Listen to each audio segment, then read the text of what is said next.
I'm always for the game of like pushing everybody's efforts, Yes. whatever they are. Yes. And live streaming is very challenging. It's the fact about the eyeballs and this and the time frame and building your own business, as Tim is saying, you know. Yeah.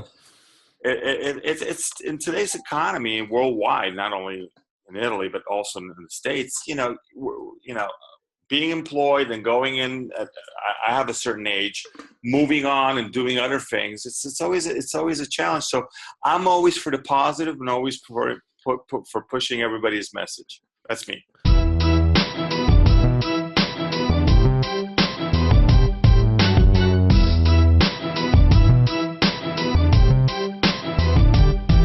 That's beautiful. That's beautiful. Yeah. I mean, you know, I love what you said there, Nazim. It's about the community, because you can't build anything. You know, I tell my students all the time. So like when I do, and I teach a lot of writing and business courses, you know, at the various universities I teach at. And so I will do group projects. And my wife always makes fun of it. She goes, don't make them do nobody likes group projects, right? but you know, it's really important because, and this is what I say, I'd love your thoughts on this, Tim and Nazim. I say it's really important that they get accustomed to working in these types of teams / groups / collaborative type of entities, because this is what the real world is, right? That's right. That's right. Yep, even if you are a solopreneur, even if you are an entre or solopreneur or whatever, or you're unemployable or self-employed, you're still at the behest of your customers. You still have to work well with them.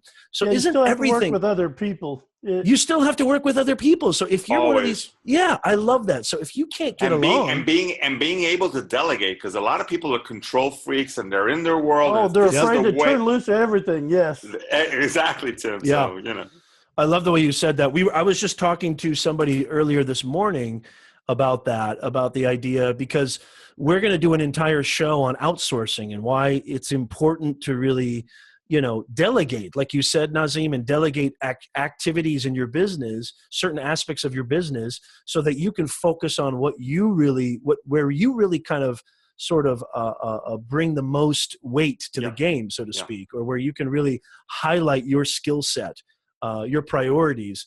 And outsourcing, I think a lot of solopreneurs, I think a lot of entrepreneurs or what have you. I hate both those words, by the way. I've said them more than anybody, and I hate both those words. But I mean, it's like me. Let's take me for example. Let's use me as a guinea pig. Like, I love doing everything by myself. I'm very pig-headed about things. I'm very stubborn. I like things to be my way. I like editing my own stuff. I like creating content, copywriting, marketing, you know, branding, everything myself. But even the website, I was very hands-on with my website and every single little pixel. But is that sustainable? What do you think, Nazim? I don't think so, because I have a web agency here in Milan, and I don't know if everybody knows that I'm also an architect, and I work down in Genoa with a cruise ship design company. So I'm always constantly on the fly, and I have a team of people in Milan that I delegate. And after all these years, you know, you put your pegs in position, and you know the people that work for you you know how far you can delegate, and they come back with the results. You're comfortable with it, but it takes time to build that. It's not an easy task, what you're saying, in the sense that, you know, at the beginning I was like, I don't know, you know, and then slowly, and now I'm at a point where, luckily, and I'm very happy about it, the people that work for us in Milan for the digital stuff that we do, the websites and all the other things, I can totally walk away, go down to Genoa, come back, and everything's in position. Everything's perfect.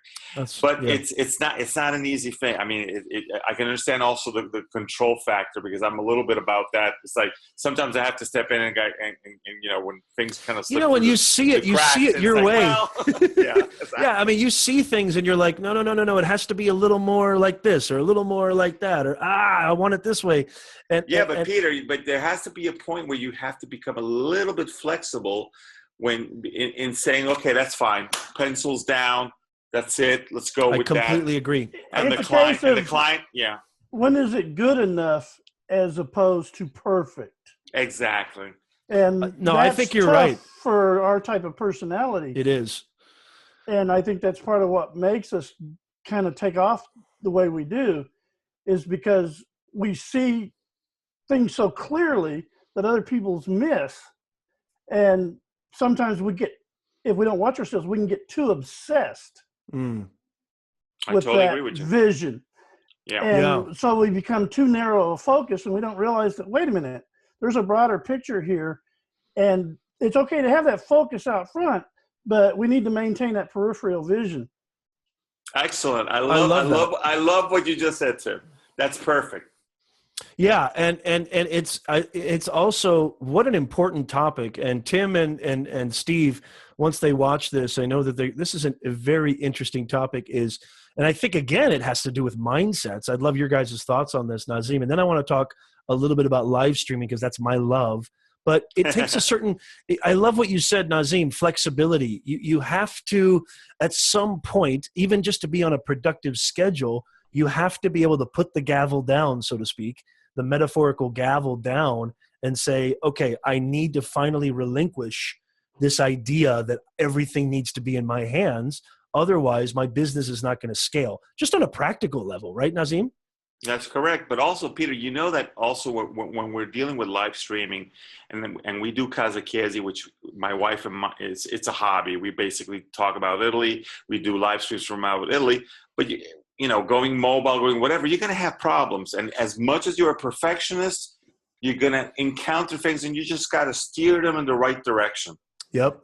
I couldn't agree more. I couldn't agree more. Okay, really quickly, and then we'll kind of wrap it up. I'm so happy you guys jumped on here. This is awesome. Thank you guys again. This is great.